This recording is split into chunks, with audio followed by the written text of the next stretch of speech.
अस्सलाम वालेकुम नाज़रीन, मैं हूं सलमान दोदा। आप देख रहे हैं मेरा YouTube channel TTV Salman Doda. तो जी नाज़रीन, आज की वीडियो में मैं आपको बताऊंगा कि अपनी यूट्यूब की जो वीडियोस आप अपलोड करते हो उनको सबसे खूबसूरत एडिट करने के लिए आपको कौन सी ऐप की ज़रूरत पड़ती है।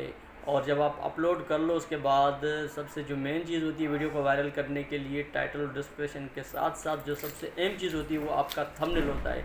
तो आज की वीडियो में मैं आपको बताऊंगा कि वीडियो जो है किस ऐप पर आप एडिट करें जो बड़ी खूबसूरत बन जाती है, और उसके बाद आप कौन सी ऐप का इस्तेमाल करते हुए आप अपना थंबनेल लगा सकते हैं। तो जी नाज़रीन, वीडियो शुरू करने से पहले आप तमाम दोस्तों से गुजारिश है कि जिन्होंने अभी तक मेरा यूट्यूब चैनल सब्सक्राइब नहीं किया वो सब्सक्राइब कर लें, बेल आइकन को ज़रूर प्रेस करें ताकि मेरी नई आने वाली वीडियो आपको बर वक्त मिल सके।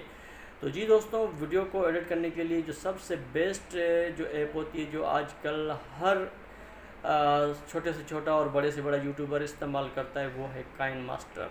जी हाँ, काइन मास्टर पे आप वीडियो को बड़ा बेहतरीन अंदाज से एडिट कर सकते हैं। और जब वीडियो अपलोड हो जाती है उसके बाद जो आप थंबनेल के लिए अगर आपने कोई अच्छी सी ऐप की तलाश में है तो पिक्सल लैब से अच्छी ऐप आपके लिए कोई भी नहीं है।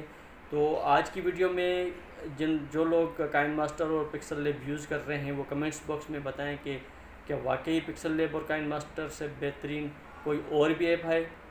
मेरी तो तमाम दोस्तों से यही गुजारिश है कि जो भी अगर वीडियो अपलोड करना चाहते हैं, एडिट करना चाहते हैं, तो काइन मास्टर और पिक्सल लैब ही का इस्तेमाल करें।